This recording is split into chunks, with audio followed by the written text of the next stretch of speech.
biblique de ce matin est tiré du livre des Psaumes. Psaume chapitre 115, du premier verset au dernier. Spiritual message we have to listen to this morning is taken from the book of Psalms. Psalm chapter 75, from verse 1 to 10. Nous promettons Jéhovah ton nom d'aliton. Naïviation au way of our women Daviditon. Ota ton candé ton. Est-ce après ton piton? L'objet à eau.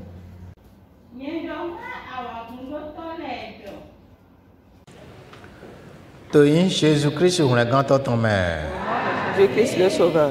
Autant mais qui a oué. Père, nous avons lu cette parole Donc, on va oui tu es mais. dans tes saints livres Na matin do yik plan tu es mais. pour pouvoir recevoir enseignement. On a mis dans deux saisons les hewe. Les enseignements pour pouvoir marcher avec toi. On a saison les dit mais na mo ji we ya we. Marcher comme celui qui verra Dieu Bon kana so mo. et te verra.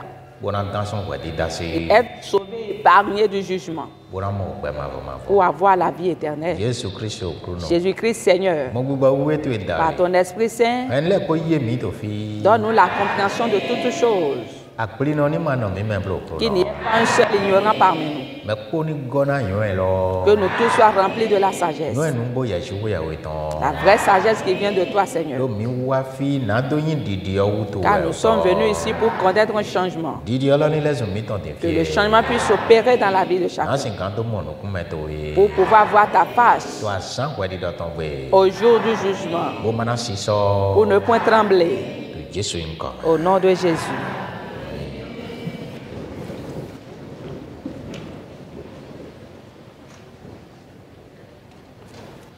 Mile to kwipa we. Nous te louons. Ji ko ya we mi ton. Ô notre Dieu. O yin to e to nu mi ton le me. Ton nom est dans nos bouches. Mi so to nu ja u to e le la. Nous publions tes merveilles. To azan ke nye na de le gbe. Autant que j'aurai fixé, Na da we do do je ton. jugerai avec droiture. To asi ko nye na de le me. Autant que j'aurai fixé, Na da we do do je ton. jugerai avec droiture. Ayi gba ko me de me le bi ko to si so. La terre tremble avec tous ceux qui l'habitent. Nye we no he do do e ton lo do. Moi, j'affermis ces colonnes. On to di dona me to gigo para ye de le do. Je dis à ceux qui se glorifient, Mi ma pa gigo na mi de do moblo. ne vous glorifiez pas. Na me yina kan Et le. aux méchants, Mi ma se tada gablo. ne levez pas la tête. Mi ma se ko gaga da gado Ne moblo. levez pas si haute votre tête. Mi ma yiki kala de do do hoblo. Ne parlez pas avec tant d'arrogance. Do e mana ya ge waji. We po yin hu waji. We po yin dan fafaji.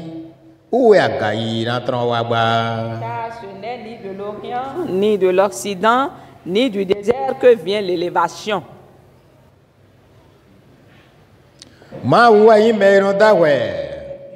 Qui est celui qui juge. E no zin me de dodo. Il abaisse l'un Kono zi me de daga. et il élève l'autre. Ko fo de to alo e to me. Il y a dans sa main une coupe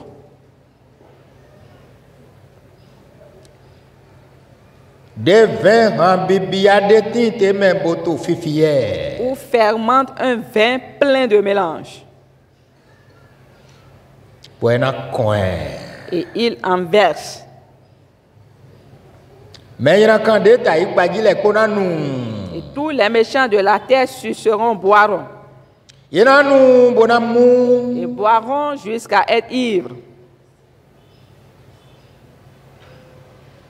Nato nu hele do we popo nu. Je publierai ces choses à jamais. Bonato hajimla jiko ya we Jacob Et ton. je chanterai en l'honneur du Dieu de Jacob. Na ho hugro menyina kale poton sinde. J'abattrai toutes les forces des méchants. Bo hugro dodo no le ton na yaga. Les forces du juste seront élevées. Na sa hugro menyina kale poton sinde. J'abattrai toutes les forces des méchants. Pour je hugro dodo no le ton daga. Et je lèverai les forces des justes. Azane to nu Cambodia. Ce jour est sur le point et arrive. E masoto dindende melosu. Cela ne tardera plus. Toli ete utu. Pourquoi? Okia juwe ya wena. Bo mina donyo azane le. Okia le to teje. Les signes donnés par Dieu par lesquels on reconnaîtra ce jour, ces signes apparaissent déjà. Menu ka enyi menyina kan. Bo kulu no to ho ton dodo mo. Et qui est le méchant dont parle Dieu de cette manière? Mais do vonan saint jouer ou ton lewe. Ce sont ceux qui négligent les lois de l'Éternel. Mais au saint mauton ma dinde nu kwento men balewe. Ce sont ceux qui ne considèrent plus les commandements de l'Éternel. Mais je saint bigba to shau nu kon do mo ayaje nu yele wa nyi menyina kan. Ce sont ceux qui ont considéré la transgression des lois de l'Éternel comme un sujet de joie. Ce sont eux qui sont les méchants. Ye meheze bosho do te boto sin saint le. Ceux qui adorent les idoles. Ye me patin bode kon le. Ceux qui ont taillé des bois qui les vénèrent. Mais no ira o sedo ma ule po. Ceux qui appellent des pierres leur Dieu. Mais j'ai pas dire nous to gbeme fiton ati nous ta gaton ati nous to simeleton posedote mais yana kan lo le ni. Ceux qui ont choisi les représentations des choses qui sont dans le ciel ou sur la terre ou dans les eaux et qui les représentent, ce sont les méchants. Mais mayon jiko yawe to gbigbo eton me do yon ma ubo to talia ine nu do nu bo mele ko. Ceux qui ne connaissent pas Dieu, qui ne le confessent pas de leur cœur pour se prosterner devant lui. Ye we no yoro do o me yana kan. Ce sont ceux-là qu'on appelle les méchants. Mais no jajole. Ceux qui volent. Mais yana kan ni. Ce sont les méchants. Mais no le agale. Ceux qui commettent de l'adultère. Mais yana kan ni. Ce sont les méchants. Mais do wan gbenada we to ton godo ko me yana kan le ni. Ceux qui manifestent, qui ont de la haine de leur prochain dans le cœur, ce sont les méchants. Mais nous to nous comme ton soule po mais yana kan le ni. Ceux qui envient les biens des autres, ce sont les méchants. Mais no di na mais nous ble le bi mais yana kan le ni. Ceux qui cherchent à détruire les biens de leur prochain, ce sont les méchants. Mais no do la lo le. Ceux qui mentent. Mais do nous venant les po. Ceux qui ont de la haine, de l'envie, ce sont les méchants. De clou on a 100 glan et ton sinde. Que l'Éternel abattra Toi ça he cause do ti logbe. au jour qu'il a déjà fixé. Beni minyo e difie de mon. Donc si nous savons maintenant que Mi mananyi me yina 100 glan et ton sinde nous wa. ne serons pas parmi ceux dont leurs forces seront abattues, Toi ça e gbeju ya we na wa so ene ti au wa. jour où l'Éternel Dieu opérera cette œuvre, O gan me mi to ho ile c'était. l'heure à laquelle nous écoutons ces paroles, Mi do na nyu do gan de me on e gan mi ton tinte lo jani nous e. devons savoir que c'est à cette heure précise que notre salut se manifeste. Ni mi gan lan fojo dimbo e mon. Et si nous pouvons faire preuve de repentance maintenant, Do mi do na nyu de mon. parce que nous devons savoir Len fojo matin to yo do me. que la repentance n'est pas dans la tombe. O yo do me makaso do asan. Et pour aller dans la tombe, il n'y a pas un jour qui est fixé Be pour ça. wa do ku igbeto se je sin ho nu e mayon to gbe ton me ni de se bo je bo do ya kuro do. Ni kwa ye mi ton me e mi de nu ne se. Donc c'est le moment où l'homme écoute la parole de Dieu, il s'examine et voit qu'il y a quelque chose qui n'est pas conforme à la parole de Dieu. C'est en ce moment précis qu'il prendra l'engagement d'ôter cette chose. Han muno le po me yira kan le ni Ceux qui e. s'enivrent, ce sont des méchants. Nous déjà aussi coin bébé teme les po mais do de po mais il Tout ce que la parole de Dieu a interdit, l'homme qui possède une chose dans ces choses, c'est un méchant. Na sakho mais il Il apparaît les forces des méchants. Les forces du juste seront élevées. Mais les Qui sont les justes? Mais les voix sont quand Boyi gbenyina etotona Jesu. Bodo yina lote. Bo masoto wiwaba. Bobio Jesu do. Le miwe sweme. Bo ile wele. Yele we dodo no lo. C'est celui qui met fin à ses mauvaises actions, qui ne progresse plus dans ces choses et qui demande à Jésus de le purifier, qui se purifie, qui met fin à ses péchés. C'est celui-là qui est considéré comme le juste. Mais Jésus Christ disait que, bon, il a sous noté tout, c'est que, étonché, ma soeur, il doit quoi, vico balai, il est ouais, dodo, non, celui à qui Jésus-Christ a remis ses péchés et qui s'est tenu dans la remission de Jésus-Christ, qui n'est point retourné avec le diable, c'est celui qui est considéré comme le juste. Si un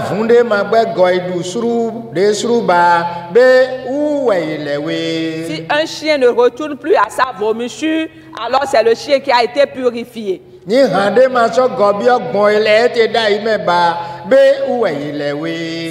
il arrive qu'un porc ne se retourne plus dans la boue pour s'embroubiller comme avant, c'est lui qui a été purifié. Donc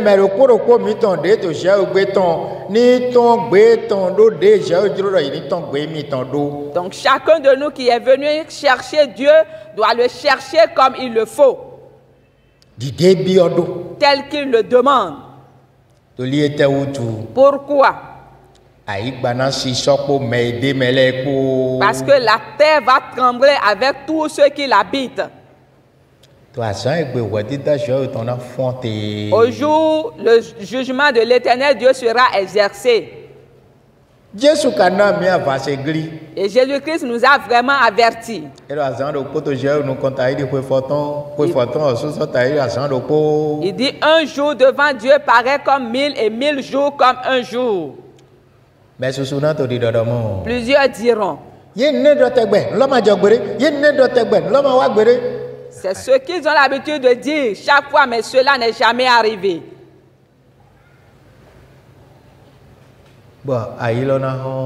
Et ce jour viendra. Cette nuit surviendra.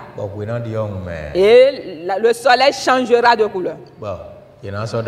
Et ils diront, est-ce que c'est maintenant? C'est déjà tout de suite? Et le tremblement va commencer. Nous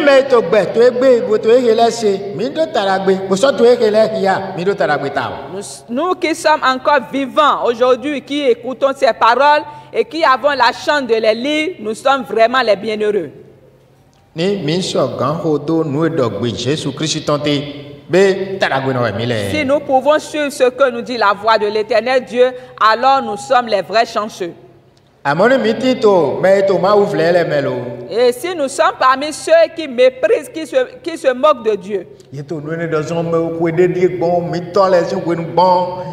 depuis le temps de nos pères qu'on ne fait que dire ces choses. Mais cela va paraître subitement. Et tout le monde dira que c'est encore précoce. Parce que bon homme ne se sont pas apprêtés. Et ils sont descendus dans la tombe. Ils se ressusciteront avec leurs péchés. Mais plusieurs également se sont purifiés. Ils sont descendus dans la tombe. Ils se ressusciteront dans leur purification.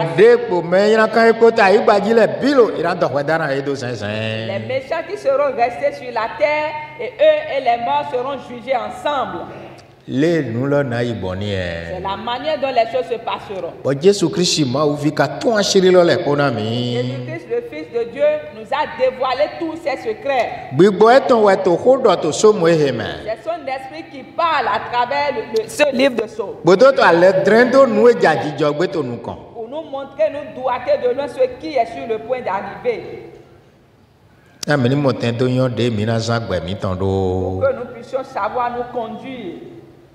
miu de no pashi ko yewele Nous qui louons Dieu, miu de no yiro yin ton to nu flo mi ton mele qui avons son nom dans nos bouches. miu me ko mo nu ja weton bono idro to khodole ko Et nous qui avons contemplé ces merveilles par lesquelles nous parlons. miu me de yon do asan do ko Nous qui savons qu'il a fixé un jour bona do dagwe do ton pour exercer son jugement avec droiture. miu me de yon hele Nous qui reconnaissons ces choses, mi do na yon do mo nous devons également savoir ajiji me ete que ce sera soudain, dide ku to ajiji me do tel que la mort surgit. mi do na yon do ajiji me no ene le kote Nous devons également savoir que ces choses viendront subitement. mi so do na yon ko mi ton le ya Nous devons également savoir compter nos années, bona yon gan he to hiro do me ro ko mi ton ji reconnaître l'heure qui sonne pour chacun de nous. mi mo no dike ku ko kan cho ku karon wa ma On n'aime pas du tout la mort, mais pourtant elle survient. godo eton e ka do weti da etin Et après la mort, on nous dit que c'est le jugement qui viendra. be me ro ye ko mi ko do na no kpla ji na le vojo Donc vous et moi, nous devons être pressés pour notre repentance. to li eta utu Pourquoi? asan do ko ta idi ko foton Parce qu'un jour est comme 1000 bo ku makado asan et la mort n'a pas de jour. bo ko enu e Jesus Christ kana he asan ne pe do ajiji we do Et le moment où Jésus-Christ fera accomplir ce jour, il a dit que ce sera subite. mi ni bo yon do examen me mi te Et vous devez reconnaître que nous sommes dans les temps des examens. Kluno eyi me ro ko wa fi bo ena wa passer examen lo ni a passer bo echuwe an yi le gbade a passer bo gagner Jesus Christ na yi we do yi me ton koloni Dieu a fait venir chacun de nous ici pour passer un test. Et s'il arrivait que tu réussis à ce test, c'est que tu passes pour aller chez Dieu. Et si tu échouais, tu rejoindras le diable. utu minima dike a ovi club mi blo C'est pour cela ne nous laissons pas séduire par le diable na mini do gbe yin kan de blo pour aller mener des mauvaises compagnies abi mini di huron de vo de blo ou d'aller chercher une autre force bodo do mi to huron na do blo pour dire que nous voulons posséder de la force. huron de vo mati Aucune force n'existe. Jesus Christ wati Seul Jésus-Christ qui existe. me de ko to ko ido popo me lo na do huron Si quelqu'un le sut avec un cœur sincère, il aura de la puissance. pona mo huron gbegba wiwe ton Il yi recevra également la puissance de l'Esprit Saint. huron gbegba wiwe ton ene Cette puissance de l'Esprit me Saint, me te celui par qui il est le habité, pe no bro ten ko bozono mo e de me ba rien ne pourra le tenter et avoir de succès se retrouver après. huron de je gbe ton ni do ni e C'est cette puissance qu'il faut que l'homme possède. me le ko ni bien e wo Que tous donc recherchent cela. na e no din do Comment est-ce qu'on le recherche? ya gbe sin kan le vojo e Si tu peux seulement faire preuve de repentance, ni ayon yin Jesus ton e si tu reconnais le nom de Jésus, ni ayi yin lo se e si tu crois en ce nom, ni azi ado wi botu ele kodo yin ko lo si ji we tu mets toute ta confiance sur ce nom, ni ayon de no san yin ko e ton do si tu sais comment l'exploiter to awon wenu au moment des combats, to nu bibi o to ele si wenu au moment de tes requêtes, ni ayon de no san yin ko lo si lo tu sais comment utiliser ce nom do no fun awon pour mener des combats, ayiro yin ko lo to awon gbonu amo nu e no jire ko kento le ko amo nu e no jire podo e po quand tu vas invoquer, faire mention de ce nom au temps des soulèvements ou des guerres, tu verras comment ce nom agit. ni aso yin ko lo do ndagbe bi o do gbezan to ji vi to eton ji anamo do nu de pepe de bi atele e na to wiwa Et si avec ce nom tu demandes de bonnes choses pour ta vie, pour la vie de tes enfants, tu verras que ces choses auront leur accomplissement. to li ete utu Pourquoi? shewo do hin hon ni hon Dieu a dit que la lumière fut. to wenu hin hon matin we be Au moment où il n'y avait pas la lumière, we sin flu go gbe lo bi me et les ténèbres remplissaient la terre. be ka do mo Mais quand il a ordonné, hin hon wa to sin flu ji la lumière fut et a dominé sur les ténèbres. we sin flu ken Et les ténèbres se sont dissipées. we mo sin flu sin tan do fo po mo kle sin tan do fo Il y a eu un temps pour les ténèbres, un temps pour le jour, pour la lumière. gigotin ran Jesus Christ Gloire to soit ka do rendue au nom de Jésus.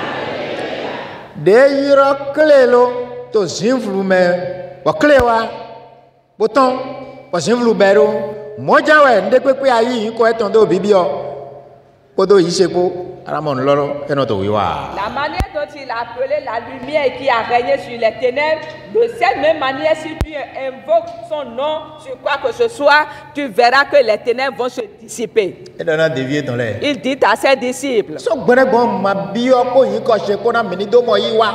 depuis longtemps, vous n'avez rien demandé en mon nom pour recevoir. Ya be dodo. Si tu crois que Ku lo yen si we de. c'est le pasteur qui détient la Wa puissance, mo yin do yi ko de mi no yiro vleje ku Jesu ne yi do do ho nu e dian te ton ou me we te.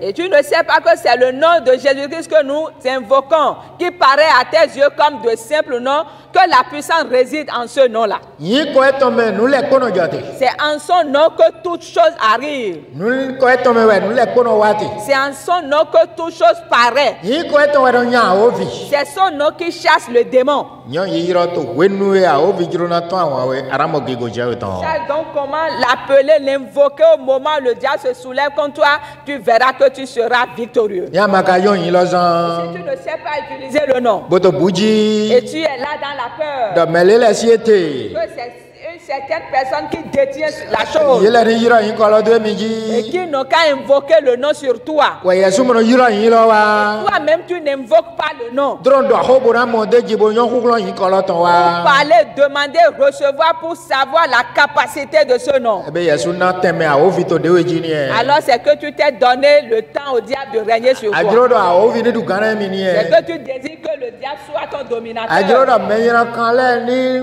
ni ku lo no to nu kan mi ni Tu e. as voulu que les méchants soient des puissants, des féroces devant toi. Asieto le me yira kan le ni Les e. sorciers, ce sont les méchants. Me nu ale ko le gba po bo yin ku lo de no e nu gble to me go le me yira kan le ni Qui e. ont traité alliance avec le diable et qui ont le pouvoir de détruire les gens, ce sont les méchants. Amo ena me yin ko do po. Mais il nous a donné un nom. Bo yin ko lo me ku lo te me. Et ce nom détient de la puissance. De yin yin ko lo mo ku lo te me. O ezon no to nu ja u de je o ba ira mi pon le. No to di do. E ma so yin de ba to bibeli me le si tan yen no pe ba. De yen sumo. Le u endro do ho. Quand j'ai reçu ce nom, j'ai vu que la puissance était en ce nom. C'est pour cette raison que je ne fais que raconter les merveilles qu'il a fait avec moi. Ce n'est pas ce que nous lisons dans la Bible, mais l'expérience vécue avec ce nom, c'est ce que je raconte en tout temps. Toli egbe ton ni e, ngbe to gbe, bo to kunu nu e mo de ton de. Da yi ton ko den gba o. Parce que c'est le témoignage vivant de ce que j'ai reçu de Dieu. Parce que du temps passé, cela il y a longtemps, mais les témoignages qui sont présents. Nu e yin ko ton wa to egbe. Ce que son nom a fait de nos jours, aujourd'hui, Mi to pipa we. nous te louons. Mi do yin ko to we to nu me. Ton nom est dans nos bouches. Pa mi no to nu ja u to ejira. Mi no to nu ja u to ejira. Et nous publions tes merveilles. Nu ja u de ayiro yin ko lo we wa to gbesan to me. U e iro jira. U e me tin to egbe na do yin e do Jesu gbe to gbe bo to asan ja u wa. Les merveilles que tu as reçues par la mention de ce nom, c'est ce que nous publions, c'est ce que nous publions. Et ceux qui vivent encore aujourd'hui savent que par le nom de Jésus-Christ, les merveilles se produisent. Nu e wa to so na me to so le we. Wa yi ko de kunu, we mi mo kunu ye ton le. Nu e wa to egbe, nu e yin ko lo wa to gbesan mi to me. U e so yin kunu mi lo so ton to Ce egbe. qu'il avait fait hier, c'est pour ceux d'hier. Et nous lisons ces témoignages. Et ce qu'il fait aujourd'hui, c'est ces témoignages, c'est l'expérience que nous aussi nous avons. Et c'est de ces choses que nous parlons. Bo yin ko ton ka to nu da ho ba si. Et son nom ne fait que produire de grands prodiges. To nu da ho ba si. Il opère de grands prodiges. Mais no gbon sin fulu me le ye we no de kunu we mi no yin do ye to nu pe. Ce sont les hommes occultes qui témoignent de cela. Et nous, nous savons que vraiment ils rencontrent de choses. Gigo e ton ma ron sha. Sa gloire ne se démode jamais. Hu ron e ton ma dio. Sa puissance ne connaît jamais de variation. Mais nu ku me yin ko ton we we e to nu din kaka bo edu azele ye we nu gu bo gu ye papata. Ceux devant qui son nom est insignifiant, qui sont en train de fouiller, de chercher jusqu'à aller chercher de la sorcellerie, ce sont ceux-là qui ont perdu. Mais to nous dévoyer, wa xɔ eton le me, abi wa gbezan eton le me, ye we nu lo gu pataki. Ceux qui vont aller chercher des choses dans leur maison ou dans leur vie, ce sont ceux-là qui ont vraiment manqué, qui ont perdu. Mais jo ma uvido, bo ai to nu dinta ofisi, mais ne le we nu gu patapata. Ceux qui ont abandonné Dieu pour aller chercher quoi que ce soit chez le diable, ce sont ceux-là qui ont perdu, qui sont dans le manque. Ma u do mi do vie mi ton do kwa kan hran di, on le ganto gbelo biton. Ni me de to gbelo me dimbo ma hodo e be me lo we nu gu. Dieu dit qu'il a envoyé son Fils unique dans le monde comme le seul sauveur. Mais celui qui l'abandonne, qui va encore chercher autre chose, le laissant, c'est celui-là qui a tout perdu. Nous e ma u de, po nous e le gba de ko de te me we hu non non. Ce que Dieu a choisi et ce que le diable a choisi, qui de ces deux choses aura la puissance? Emi jo me de jo de do, wa e klogbon a o vidali, wa e jo Jésus-Christ si yin ko do abu. Si quelqu'un se laisse séduire par le diable et qui abandonne le nom de Jésus-Christ, alors il s'est perdu. Yeso kloe, wa ze yin ko de fo do nu me to e abu. Et si on te trompe en te donnant un autre nom que tu auras dans ta bouche, alors tu t'es perdu encore. Yin ko to tin to nu mi ton me. Ton nom est dans nos bouches. Ba min to nu ja u to ele jala. Et nous publions tes merveilles. Mi to pipa we okro no. Nous te louons, oh Dieu. Nous e wale dali mina gbomboran to pipa be. C'est par ce qu'il nous a fait que nous le louerons.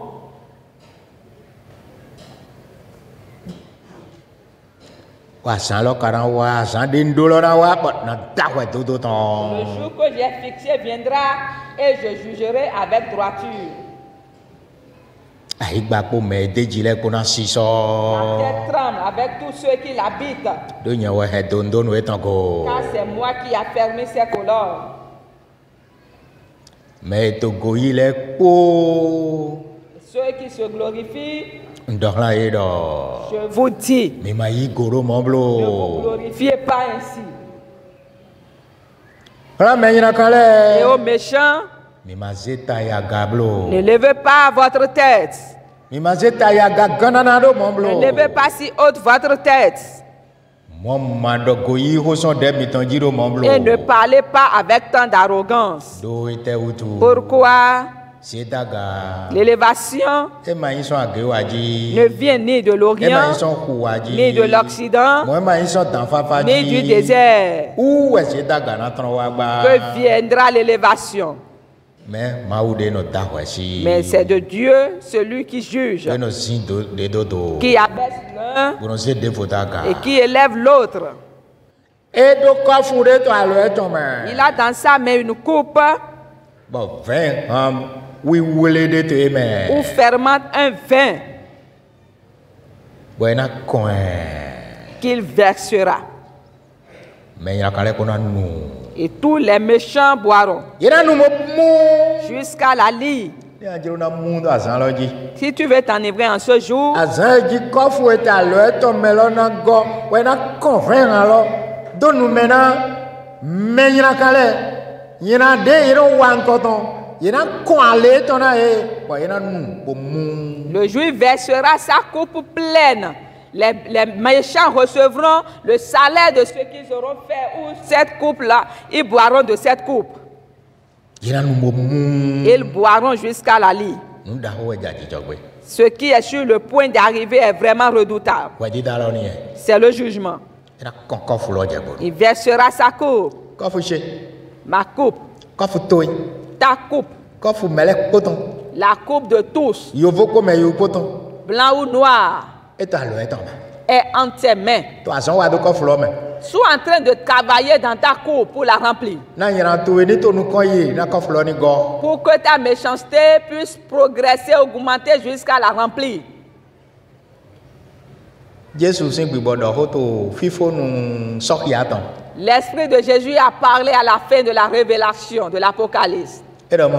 Il dit Me yira kan ni to nu kon yi to yira to e ton wi wa me. que le méchant continue dans sa méchanceté. dodo no ni so fa dodo wa dogo. Que le juste progresse aussi dans sa justice. Jardin vie. Je viens bientôt. Allez chez ta le chemin. Ma rétribution est dans ma main. Na donna me do Pour podo. donner à chacun Di dia so ton tengo. selon ce qu'a été son œuvre. Na so ye tonté. Quelle est ton œuvre? To alo e ton main. Dans sa main. Allez chez ta le chemin. Ma rétribution est dans ma main. Gbigbo wiwe do to David bon David nous met au fil de mort. Ko fouti ta le e ton main. Et l'Esprit Saint par la bouche de David dit, dans sa main il y a une coupe. Bo wa su gbigbo wiwe lo wa de kunu bodo mo. Me ina kan ni do ko yi. Dodo no ni to nu ko yi. Dio no ni to nu ko yi. Me le de we ni to nu ko yi. E mi ja ni ko ale ko ta lo main. Et lui-même, le Saint-Esprit a rendu témoignage en disant que le méchant progresse dans sa méchanceté, que le juste progresse dans sa justice, que celui qui se purifie dans la bataille, car je viens bientôt. Nous e jani. C'est ce qui arrivera. Merci. Celui qui entend, E do yi se to Jesu me. s'il a foi en Jésus, Boyon nous e Jesu gbe we to wi wale. reconnaît les choses que Jésus interdit et qu'il est en train de faire, Bo di osun me. et s'il change Bo yiro Jesu. et invoque le nom de Jésus, Ma so na ye kon de. je ne vais plus le faire, le refaire. Jorami. Pardonne-moi, Ara ganso me. tu seras sauvé. Ni ama gobie me ba. Si tu n'y retournes, Ara gan. tu seras sauvé. Ole gan li to te. Na me ran le vajole vivaliso te. Na me na do gan to yana do ko do kakabo. Asana pe to eji le. Le chemin de salut est là cassé pour ceux-là qui se repentiront et le chemin de la perdition pour ceux-là qui vont progresser et ou s'entêter dans la méchanceté jusqu'au moment fixé. Asan de gbe ayi gba ko me deji ko le na. Wa. Le jour, la terre tremblera avec ceux qui l'habitent. Yana siso. Ils trembleront vraiment. Lori gbe to gbe mo nu ewu gan no siso e ma. Car si l'homme arrive à rencontrer quelque chose qui le dépasse, il tremble. Le asan lo kana shi gbon ni e meta to ko di do son ho gbon ne. Et c'est comme ça, c'est ainsi que sera ce jour que le Créateur dit depuis les temps anciens. Ko mi le to kunu e ton de. Et nous rendons témoignage de cela. Utu e me shele mi. C'est pour cela, mes frères, mes sœurs. Okunu no si gbe ni e do mo ne. Voilà la voix de l'Éternel Dieu a dit cela. Ko futa lo. Il y a une coupe dans sa main Bo fe ha wi wule de me. où fermente un vin. Bo me ina kan le we na kon do koran. Et cela est réservé pour les méchants. Bo ina nu bo mu. Ils boiront jusqu'à la lie. Afo awoto do mo. Le 10e verset dit, Na to nu e le la. je publierai ces choses. Bona ido to hajin do to jiko ya we Jacob to pa. Je chanterai en l'honneur du Dieu de Jacob. To ite utu. Pourquoi?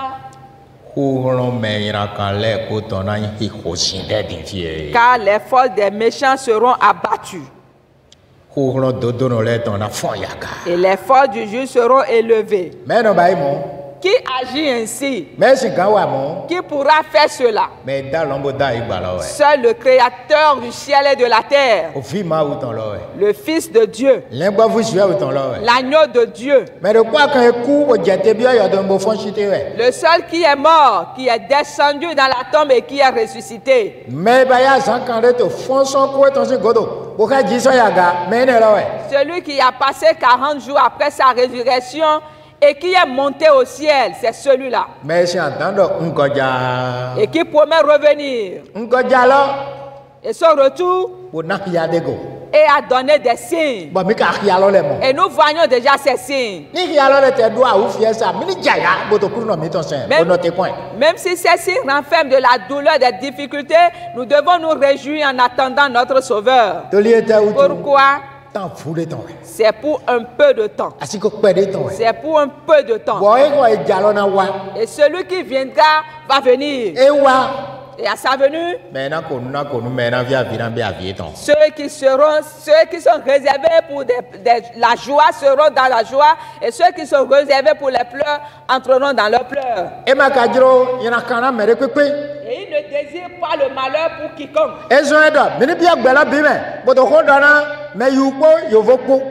C'est pour cela qu'il nous charge de parcourir le monde entier pour parler de lui à tout le monde, que ce soit blanc ou noir. eye wana mele bi Il aime tout le monde. ega jiro mele bi ni ganson le gba sin alo me Et il désire que tout soit sauvé de la main du diable. amo me de te to le gba gojan Si we quelqu'un s'accroche au diable, me lora ibi ba gbe nu ko le gba ko il ira à la perdition avec le diable. mini jo le gba sin asan le do Abandonnons les œuvres diaboliques. bo wa son dagbe po fi ma uton ko Consacrons-nous aux bonnes œuvres avec le Fils de Dieu. okulon Jésus Christ ni no te do gba san mi to me L'enseignement de Jésus-Christ demeure dans nos vies. do nu eja Car ce qui est sur le point d'arriver, ba gbugba we to di do so asiko hoho me que l'Esprit le relate depuis les temps anciens, kaka je we no ya gbasa bo wa mi gbe to le se yen do jusqu'au jour où il a pris corps pour venir au milieu de nous les hommes bo wa san bo ye ohun o ton do san foran mi et a accompli son ministère jusqu'à donner son sang pour le sacrifice de nous tous. bo do me jiro ni wa Il dit que celui qui désire vienne, emi na ke alo yi il l'accueillera. ni me de ka sien Et ta si quelqu'un s'entête, be me lo sien ta do ali don e de ton go alors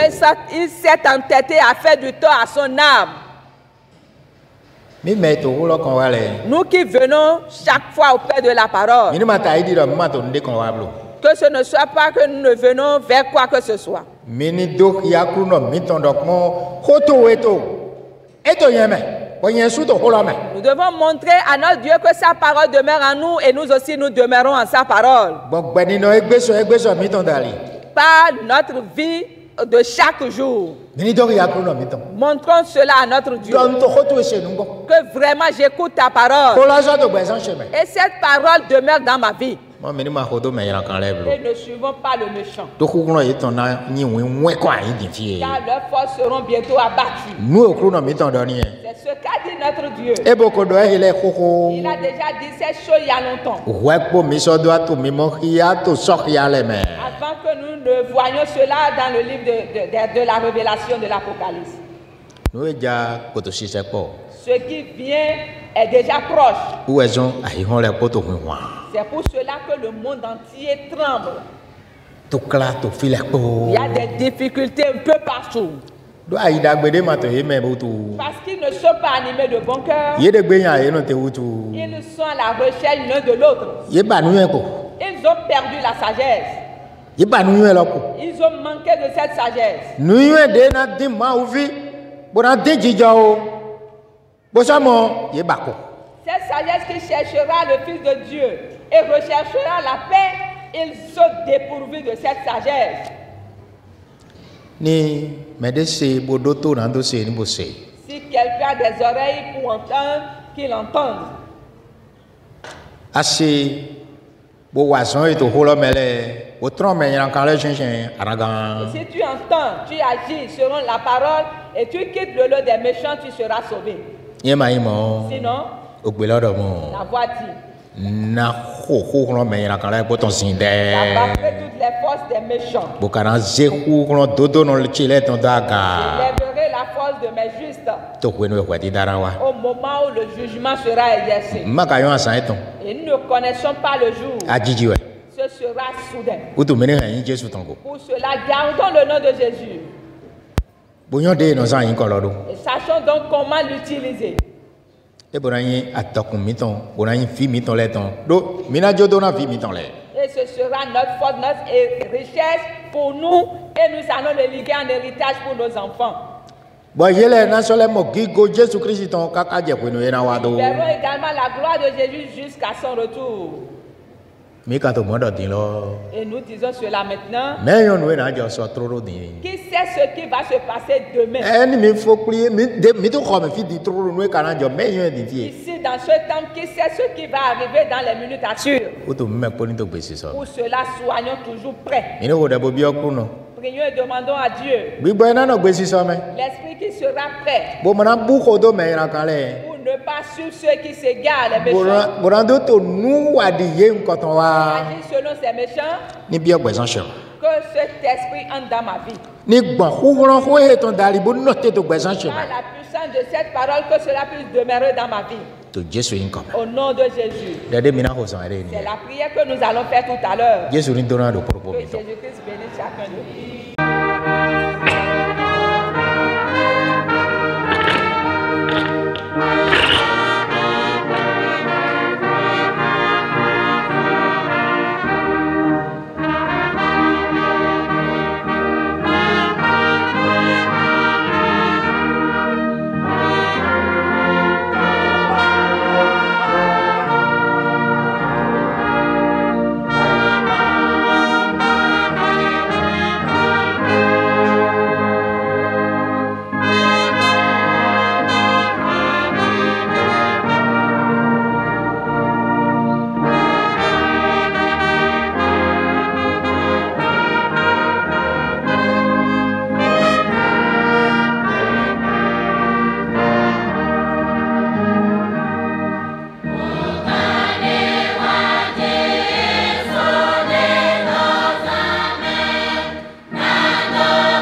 You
Jésus le Sauveur. Akolu mavo. Roi infini. Jikwe yawe mego konto. Dieu grand protecteur. Mi do pena we okruno. Nous te rendons grâce, Seigneur. Awato ede glo. Ta couverture qui est si large. Azeshion minji. Tu nous as couverts de cela. Were mo mi to awo inu to eglo. Et on nous voit sous ton rempart. Adio ohu enotenson mi dans les maisons mion. Tu as transformé les paroles qui sortent de nos bouches en feu. Tentole koto kono to ede do mo. Et les ennemis rendent témoignage ainsi. Bi gbanya kanole to kono to ede do mo. Ceux qui sont possédés par les démons rendent ce témoignage. Wa memodo. Nous voyons que tel que tu étais hier, et tu avais l'habitude d'agir ainsi, tu continues de le faire jusqu'à maintenant. Béni sois-tu, ô Dieu,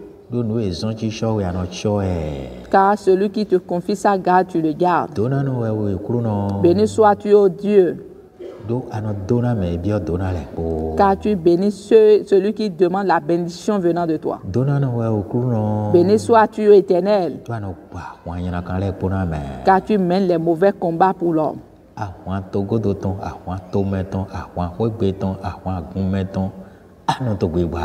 Les combats internes, externes, les combats de la maison, tu les mènes pour nous. Nous rendons vraiment grâce, Seigneur, car tu vis vraiment. Et tu opères tes miracles. Et nous rendons témoignage de ce que nous avons vu.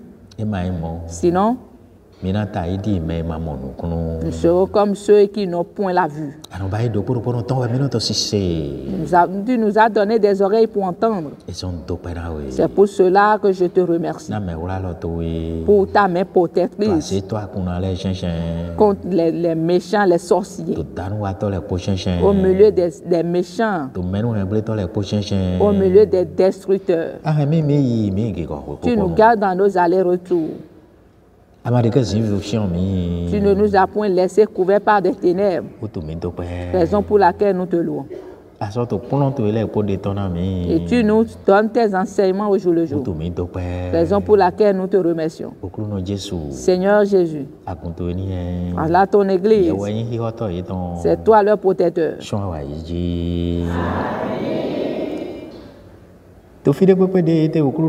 N'importe où sont, seul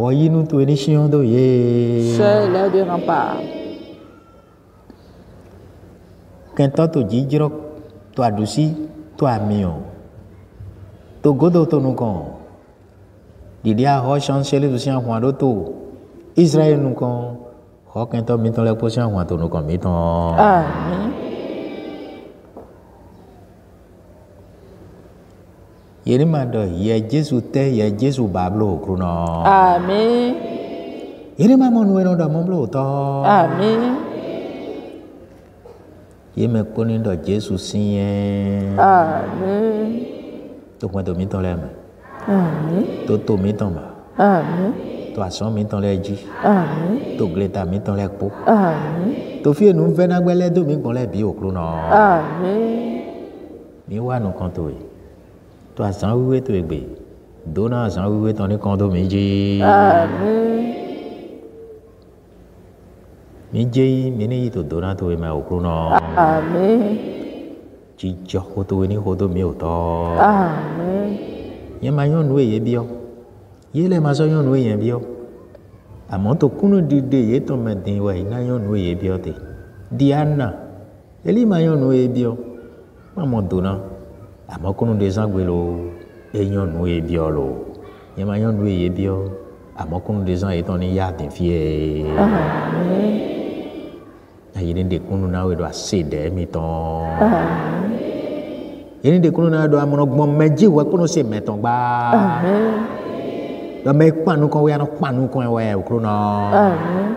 Utu ndo yini panu kon we utu panu kon ye di fi o to. Amen. Bo panu kon ke to mi to le po. Amen. De Jésus le quand on sing comme. Amen. Alléluia. Alléluia. Alléluia, alléluia. Alléluia. Ni kwa kigono Jésus Christ. Iko na tam. Wana tam tento mama.